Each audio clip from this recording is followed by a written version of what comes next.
Right, guys, welcome back to the channel. So, Dana White made a bet with Francis Ngannou, and Dana White lost.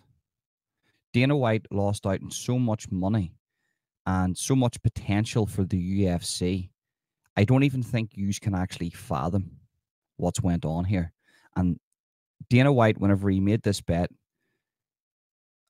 maybe a subliminal bet, maybe a bet that wasn't spoke about, but we know Dana White. Dana White, in some cases, has brought casinos to his boat when he's on holiday because he likes to gamble. And he made a bet with Francis Ngannou. He gambled with Francis Ngannou, and he says to Francis, subconsciously, look, you're going to be nothing without the UFC. You came here as a bum. I made you who you are today. Without the UFC and the machine that we are, you wouldn't be the star power that you are today. So if you want to go out and play tiddlywinks, that's 100% fine by me, but you're going to make nothing of yourself. This is your career demise. And Francis Ngannou said, subconsciously, okay, Dana, I'm going to leave MMA. I'm going to leave the powerhouse that is the UFC. And I'm going to go out and I'm going to box arguably the greatest heavyweight boxer of our generation. And I'm going to show you how great I am. And that's exactly what he done. And he went out and he boxed Tyson Fury, and he put on a boxing clinic. People say, well, you know, it wasn't the best boxing match. Okay, what is? Name me the best boxing match you've ever seen.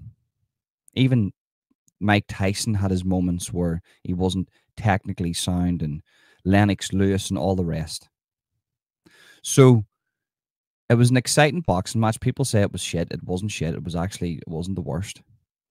For an MMA guy going in to box arguably the greatest heavyweight boxer of our generation, it wasn't bad.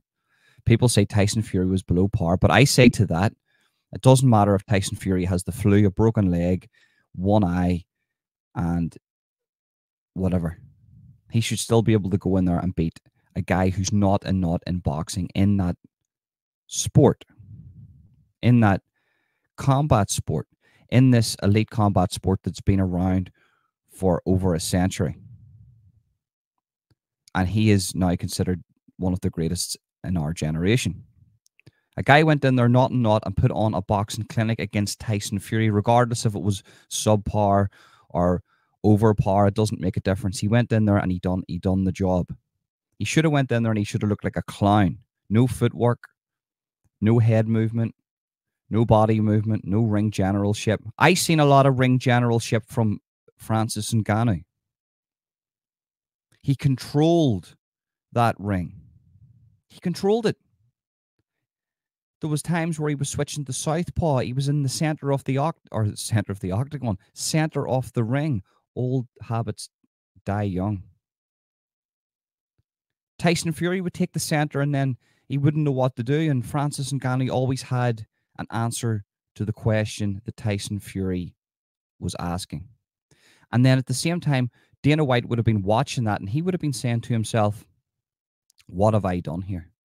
I could have co-promoted this. I could have represented Francis Ngannou just like I represented Conor McGregor in the Floyd Mayweather fight, and I could have made a ton of money, and I could have got a lot of people over to the UFC, and my pay-per-views would be skyrocketing right now because there's a UFC fight night on at the weekend. Derek Lewis is fighting. You're going to see maybe Derek Lewis leaving the UFC, asking Francis Ngannou for a boxing match, and them two making loads of money. More money that they could ever think of making in the UFC. I'll talk about that in a separate video. But Dana White has created, or he has made a bet with Francis Ngannou. And as a gambling man that Dana White is, as I say, if you know who he is, he's a mad gambler. He spends thousands in the casinos. He's actually banned from some casinos in Las Vegas because he wins so much. I think his game's blackjack. I wouldn't know because I'm not a gambling man. He takes risks, hence why he's the greatest promoter of all time. And he's got the greatest promotion in combat sports history, the UFC. He didn't get that far without taking any risks. This man takes risks all the time. He took a risk with Conor McGregor, Floyd Mayweather. He promoted that for Conor McGregor. He took a large chunk of the money of Conor McGregor. Looking back now, should Conor McGregor turn around to should he have turned around to Dana White and said, "Look, I'm going to walk out of here. I don't care if I'm contracted to you. The money that I make will be able to compensate for that broken contract." Probably. But Conor McGregor didn't want to take that risk. And it just so happened that Francis Ngannou called Dana White's bluff and said, "Oh, you're a betting man, so am I. I guarantee that I'm going to go in there and I'm going to put on a boxing clinic against arguably the greatest heavyweight boxer of our generation. And you're going to eat your words, Dana. You're going to eat your words, and you're going to wish that you had have took out those silly extensions from my contract. And you would have put in that contract lots and lots of money to keep me at the UFC. And on top of that, clause where I can go out and box and you can promote it for me. And you can take a percentage of that. And maybe even we could do it within the UFC grounds. It could be a UFC Zuffa boxing event. Does Zuffa even own UFC anymore? Or they still? I don't know.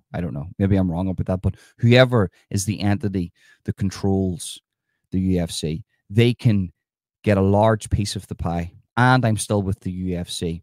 Dana White has lost out on the biggest star in combat sports history. A guy who isn't technically gifted, who's lost a few fights in MMA, but has the ability to fight in MMA, have scorcher of fights in MMA, knock people out left, right, and center. Okay, when he gets took to the ground, it's a different story. When he fights like a really hardcore guy like Stipe Miocic, it's night, night, sleep tight, don't let the bed bugs bite. And that actually ruins his confidence, and he goes into the next fight and he doesn't want to throw a punch because he's afraid of getting taken down. But he's capable of having good fights in MMA and going over to boxing and fighting arguably the greatest boxer in our generation and putting on, in the definition of combat sports, a boxing clinic, because this guy shouldn't even be able to throw a punch. This guy shouldn't know distance. What we've seen from Francis Ngannou, and little things that I have to point out here, the outstretch of the arm and the hand battle with Tyson Fury, very underrated, because Tyson Fury's trying to find range to set up a big shot. And what Francis Ngannou's doing, he's not allowing Tyson Fury to gauge range. Tyson Fury had his moments. He hit Francis Ngannou flush. Big overhand right, boom. Ate it like it was an ice cream. Ate it like it was nothing. It was a Sunday dinner. That's the respect Francis Ngannou showed Tyson Fury.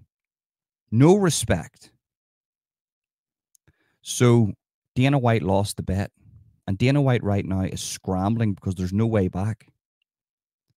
I don't know if Francis Ngannou's signed with the PFL. Probably is. There's going to be lots of people looking Francis Ngannou. And I wonder, is Dana White going to admit that he was wrong? I want to see his reaction to this. What's Dana White's reaction to this fight? If he gives you no reaction to this fight when he's asked this question in any press conference, or even if he sort of passes us off, yeah, it was a good fight, wish him nothing but the best, you know, as a gambling man, that's eating him up inside, because he wanted Francis Ngannou to go out there and get absolutely sparked, lying on the ground, eating his tongue, and everybody laughing at him, saying, "Francis, why did you even take this fight with arguably the greatest heavyweight boxer of our generation?" That's what Dana White wanted, but that's not what he got. Dana White's eating his words. Dana White should have given Francis Ngannou the contract that he deserved. Lots of money with a clause in it that he can box and get rid of those silly extensions. 6 months extensions whenever you don't take a fight. When he offers you a fight of somebody who is 12th ranked in the heavyweight division and you don't want to take it because it doesn't get you up out of bed. And then because he didn't take that fight, there's a 6 months extension on his contract, and so on and so on and so on. You get injured another 6 months. He wanted rid of that, and rightly so. Which begs the question, will Dana be willing to make another bet with another fighter? Will Dana White, if, for instance, a Derek Lewis, another heavyweight, another fighter, doesn't have to be heavyweight, go up to him and say, look, Dana, I want a box. Dana White's going to second guess his thoughts, and he's going to say, well, I don't want another Francis Ngannou, because what this will lead to is a mass exodus from the UFC, and people will start to know their worth. The ants will realize that they're stronger than the grasshoppers, and they will start doing the business themselves, because they have all this self-promotion with YouTube and or celebrity boxing, and they can go off and fight one of these guys and make lots of money, and they don't need me. So I'm going to have to start, playing ball with them in regards to these contracts and boxing and more money and contract extensions. Basically, fuck's sake, Francis, what did you do to me? The cat's out of the bag. Thank you very much. But he lost the bet, and Dana White doesn't like that. Dana White doesn't like losing. He's the Alex Ferguson of MMA. Rules dictator. We all know about Alex Ferguson. If you're watching from, you don't know about the Premier League or, European football. Alex Ferguson, once he left, the prices of players skyrocketed, a thing that's never spoke about. The highest paid player at the time was 30 million. Berbatov. United, no, maybe it wasn't Berbatov, but it wasn't over. There was Ronaldo, but it wasn't over 60 million. If a player was bought for 60 million, you were going, wow, what's going on here? This is crazy. Then there was Ronaldo that went for like 60 million, but he was really worth like 500 in the long term. So when Dana White leaves, there's going to be a mass promotional chaos where all these promotions are going to be scrambling with each other, and it's going to be bad for MMA, but at the same time, the fighters are going to make more money. And that's who Dana White is. That's who Dana White is. Dana White is the dawn of MMA, but he's lost here. How is he going to react to this? I don't know. Well, that's what I have for you today, guys. Remember, smash that like button, subscribe, hit that notification bell, leave a comment, tell me what you think. Make sure to share, guys. Share a copy link to clipboard, make a little social media post, send to your friend on Facebook or WhatsApp Messenger. Sharing is caring, spreading the word is good. If you want to go follow me on social media, all my social media links can be found in the comment section and description. Thank you very much for tuning in, guys, and peace.